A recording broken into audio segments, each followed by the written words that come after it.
Hey, all you outliers, you nobodies, welcome to the UU, a podcast where we, peering through theological lenses, assess the empty abyss into which church and culture are now being plunged. Thanks for joining me. As the Pope of Podcasting, I take your download, your viewership seriously, but I especially take your intellect seriously. It's been interesting to see the response to my Oregon Coast conversation from last week's show. I guess many of you find yourselves in conversations with progressives that go nowhere. You try to get in a word edgewise amid a verbal machine gun attack like me. You've been there, you've done that. Well, you know what else keeps echoing through my brain about that conversation there in Waldport? How sad it was. That woman, God bless her imago Dei, was a perfect exemplar of what the godless statism wants for us. To be unemployed, dependent upon state welfare checks, not surprisingly, addicted to drugs, meth, ganja, angry at God, she said, and having but not really raising a 9-year-old daughter. A daughter who will, in all likelihood, if statistics hold, turn out to walk a similar path that her rootless mom is walking. It's so sad. But it's intentional. In Oregon, back in 2021, and I grew up in Oregon, so I talk about it every once in a while on my show. But back in 21, they legalized small amounts of heroin, cocaine, meth, mind you. It's legal if it's for personal use. The woke politicians there sold it on the "we're going to be like Portugal" mantra. Let's legalize drugs and protect users from the state. It was a not subtle expression of hatred for police, the prison system, authority. But when Portugal legalized drugs back in 2001, they built in with that recovery centers, lawyers, counselors, means of help, a whole system, a whole network to help people get off of drugs, to help their mental health. But Oregon legalized drugs and built in no help. And what this means is that they positively want their citizens stoned out of their minds. And that's exactly what the principality and power of godless statism wants for us all. Wants us all to become rootless wards of the state. Merciful God. Hey, a growing contingency of my listeners, as I'm going to talk about in today's show later on, a growing contingency of my listeners now don't go to church. And so that means they're less engaged in terms of Christian mission. One way to rectify that is to give to other Christian agents of mission. And me, I'd love to have your monthly support. $10, $25, $50, $150 a month. All of that would help me pay for numerous subscriptions, applications, ads, requirements, things that I'm having to pay for every month.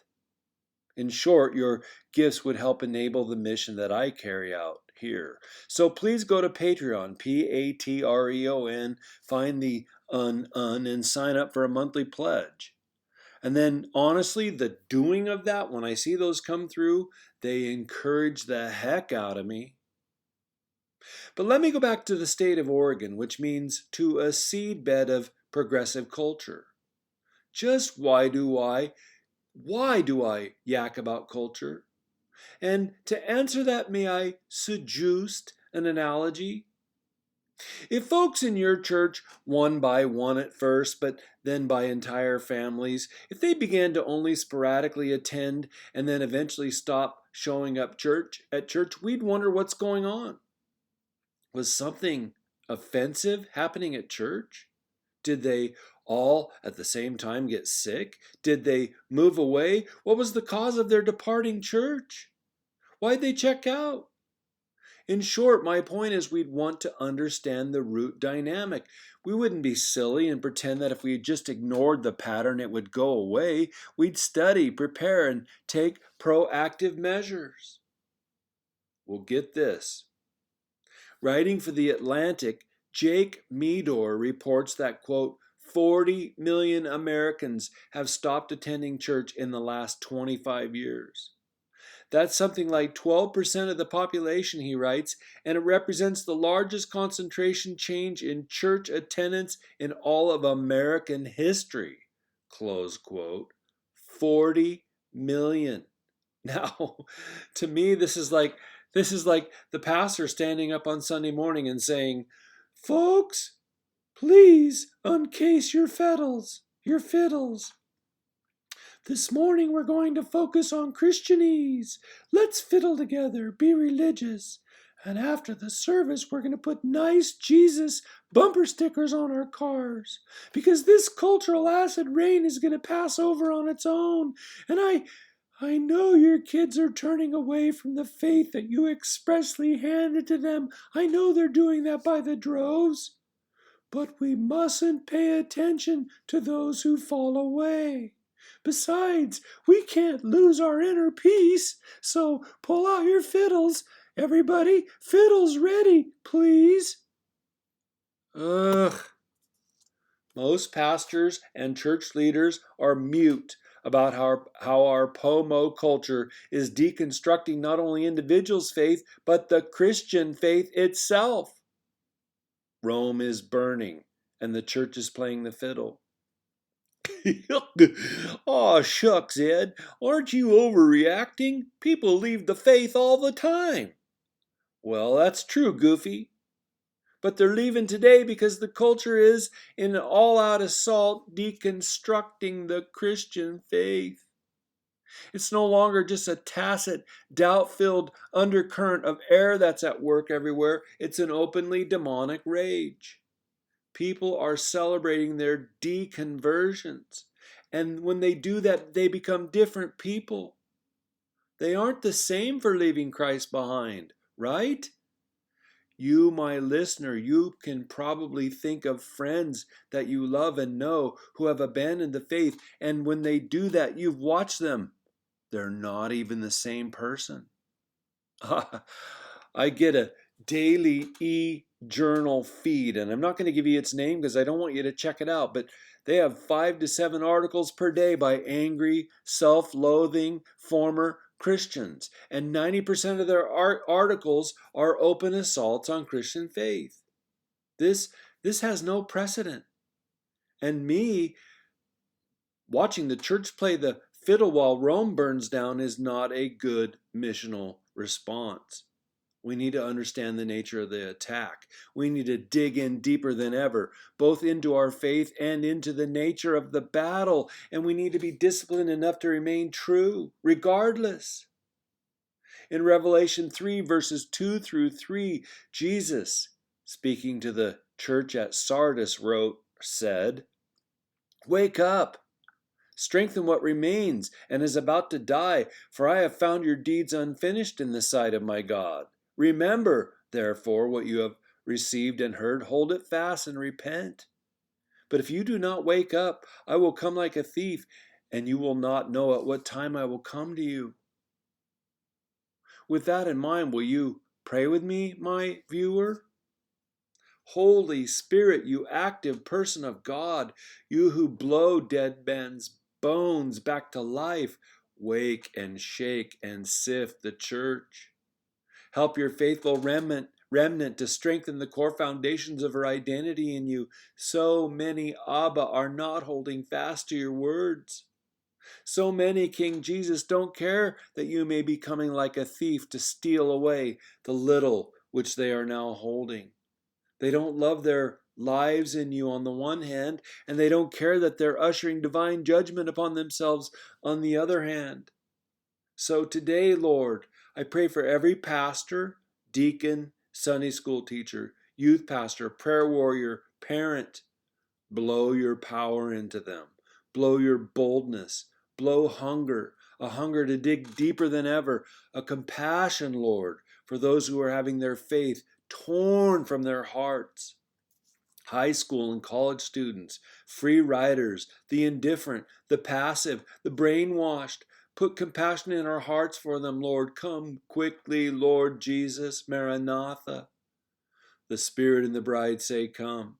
Come with power, with renewal.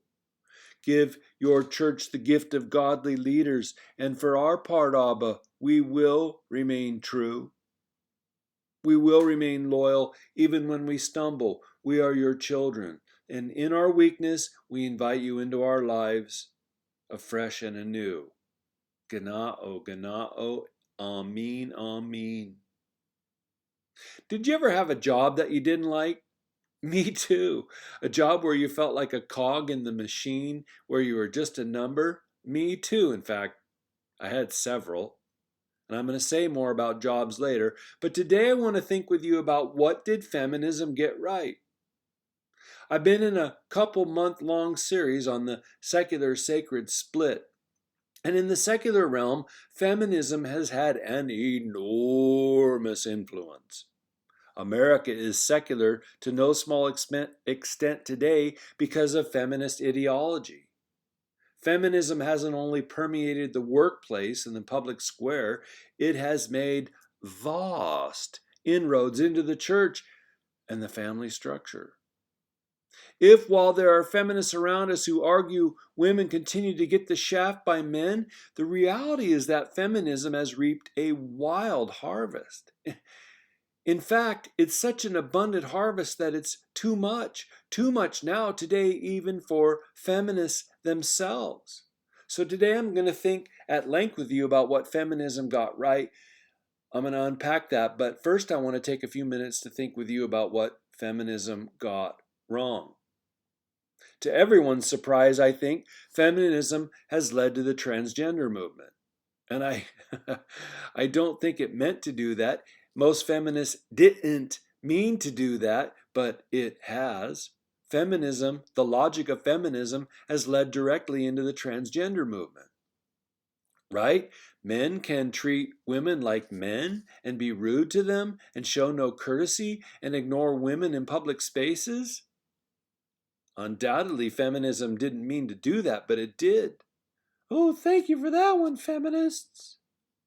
Men can use women like objects, sleep with women, and then blame the woman for the pregnancy.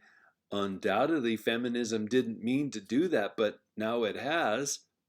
Appreciate that one, feminists. Women should disavow their lifelong desire to have children, a family, and then only pursue a career and live embittered lives the last 20, 30 years of their life. Probably didn't mean to do that, but it did.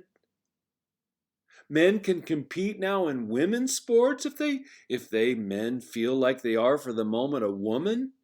I'll bet feminism wasn't planning on that one, and now we see Title IX being blown to hell. You see, the argument that male and female as distinct biological realities are the same, or worse, that those two ontological categories do not in fact even exist, which is deep down in the logic of feminism, that the existence of two X chromosomes is merely incidental to what it means to be a woman, it has all led through the mainstreaming of homosexuality, it has all led directly to the transgender movement.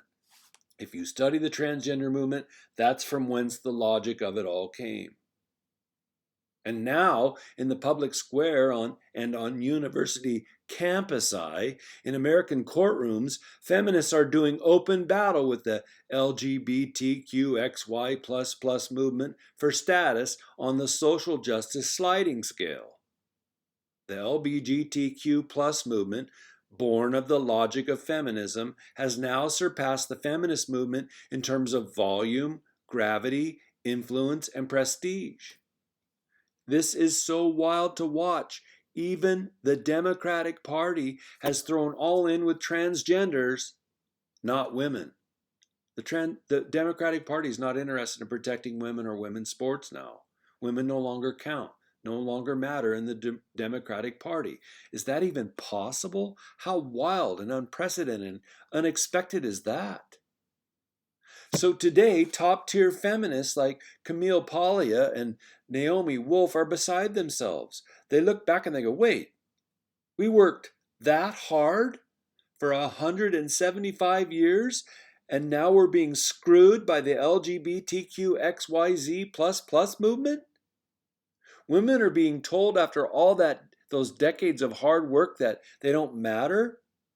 Women being told that men, by sheer force of will, can become women, get the jobs women deserve. All of that's a cold, hard slap in the face to feminists. And so they're finally having to reassess the trajectory they established decades ago. It's wild and weird. No one saw that coming. Well, that's a 3.5 minute snapshot of what feminism got wrong. What did it get right? Because it really did get a chunk right. It was right to call out and critique the marginalization of women. It happened to have targeted the wrong culprits, and that's what I want to explain today. And please know, because I like to give credit where it's due, that this historical survey I'm going to work through today comes from Nancy Pearcey's book, Total Truth. What really caused the feminist movement? And the answer is the Industrial Revolution. And no, the answer is not men. The Industrial Revolution. Which means that this was an entire cultural revolution. Really, it was a cultural avalanche. Because weren't women always criticizing the structure of culture, the unfair nature of society? Actually, the answer is no and no. Things began to radically change for women in and through the Industrial Revolution. Prior to the Industrial Revolution, and we're talking Western civilization here, women were indeed involved in business and making decisions and public societal relationships. Yep. Wait, what? How? As members of the family. For centuries on end, at least clear back to the first century, businesses were run out of the front, storefronts, offices, workshops. Businesses were run out of the front of homes.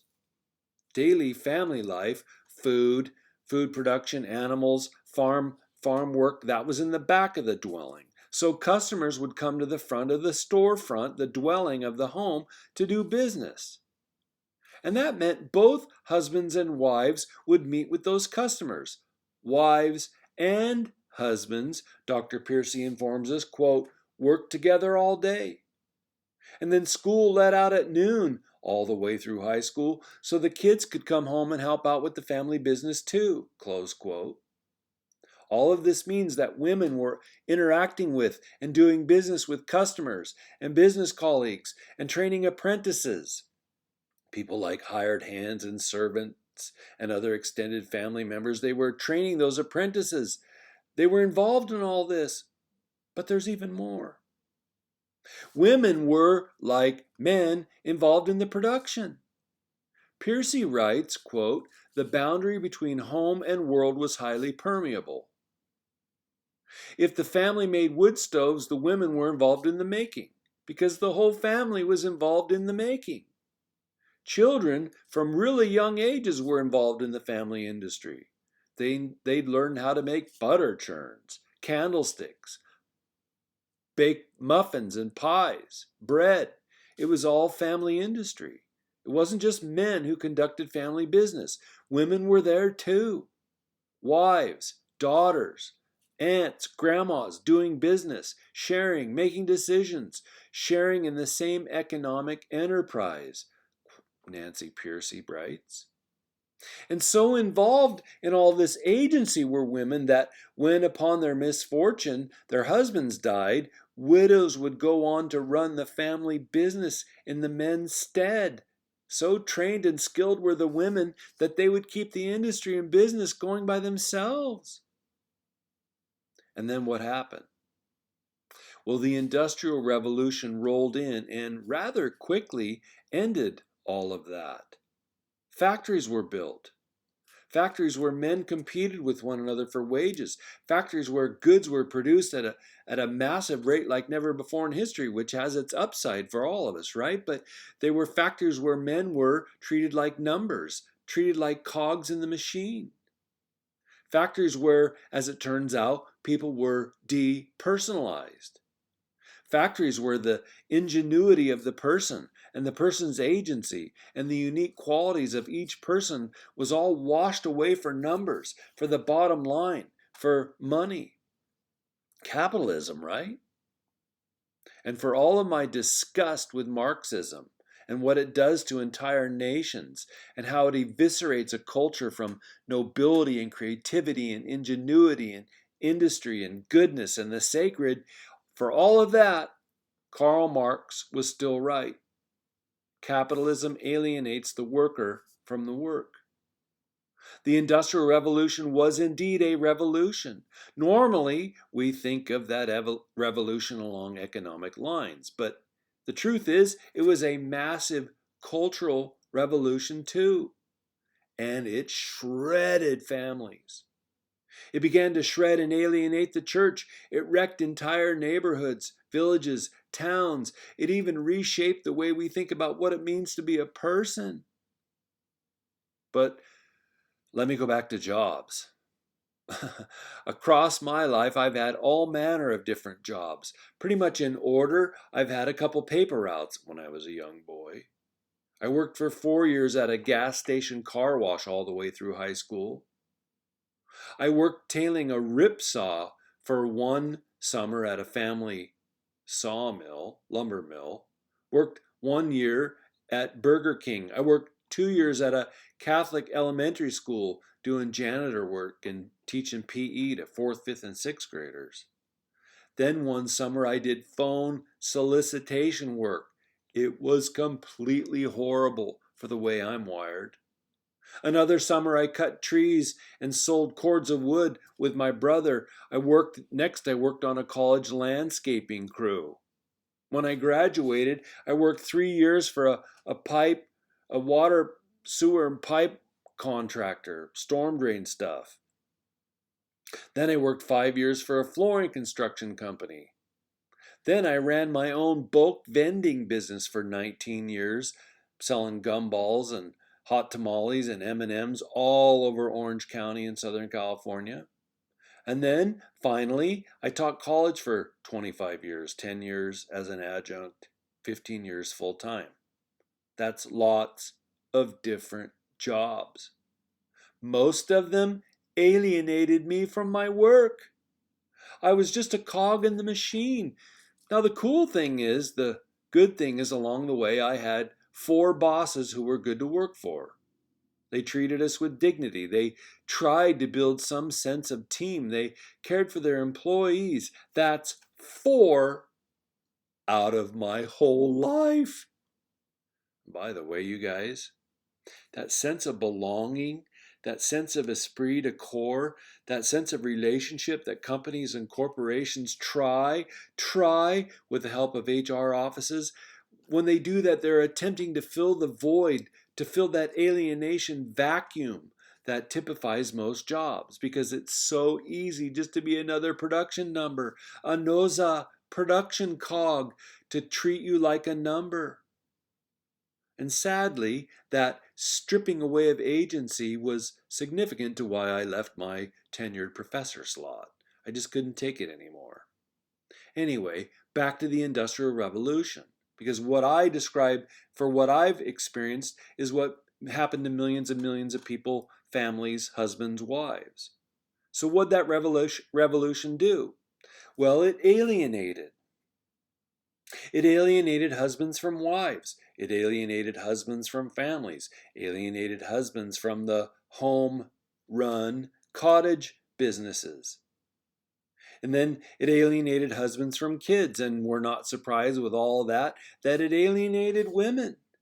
It excluded wives from wage earning with their husbands.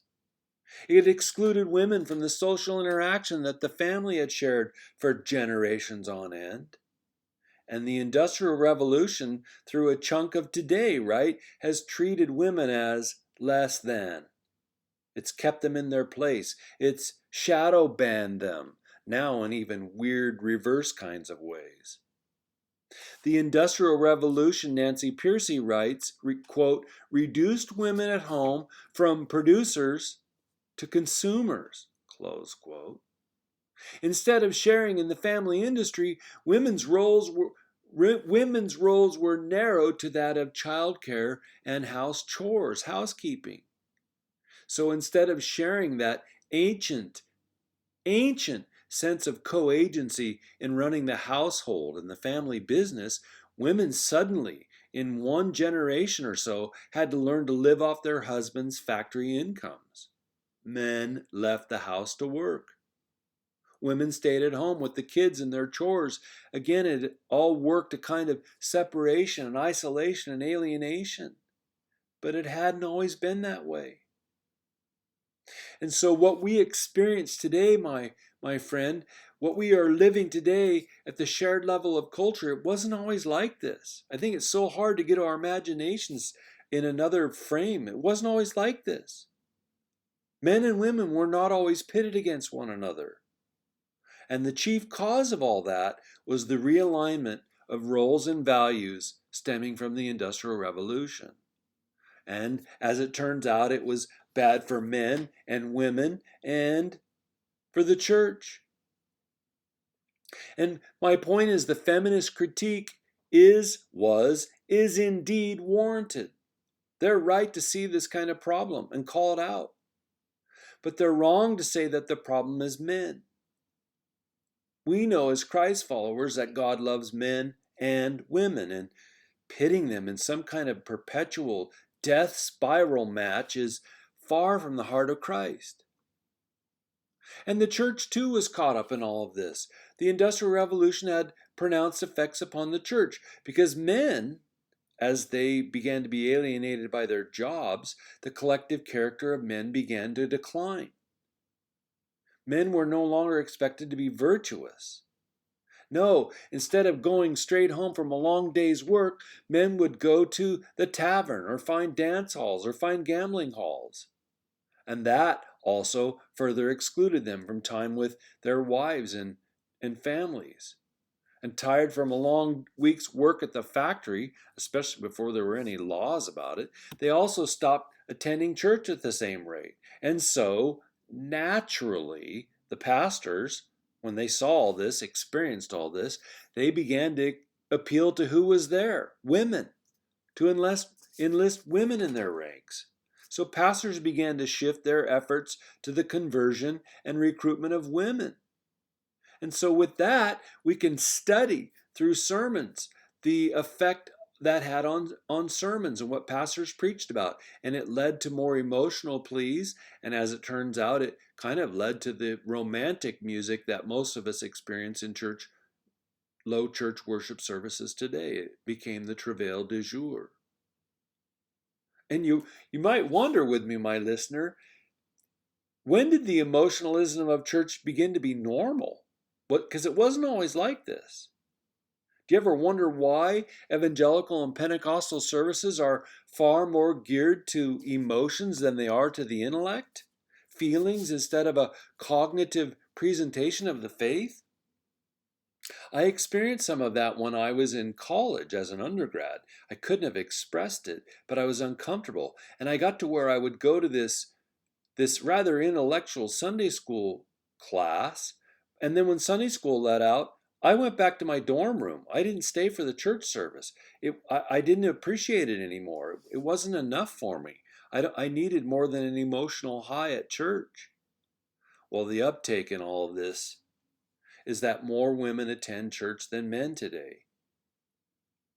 Church is having a brutal impact on men. Men especially don't want to go to church. I think there are understandable reasons why. But let's wrap this up. What did feminism get right? Well, first, of course, they were right to say that men and women are equals. Now, I'd say they're equals because they're both created imago Dei, but that's not the way feminists argue it. They argue they're equals along power lines, right? They were right to argue that women deserve equal pay and equal opportunities and equal access, where brute physical strength isn't at issue. What else did feminism get right? The movement recognized that something deeply sinister is afoot. Something sinister and it's brutal on wives and husbands and families and neighborhoods and culture. And we're watching, it's still going on today, more brutal than ever, the shredding of family culture. And the feminists were right to complain and protest and rally. And today, that the culture that the feminist movement resists, I think they resist but misname it, it has become a kind of principality and power. It's that powerful. It's that normal that we think we should be living in this kind of weird cultural box.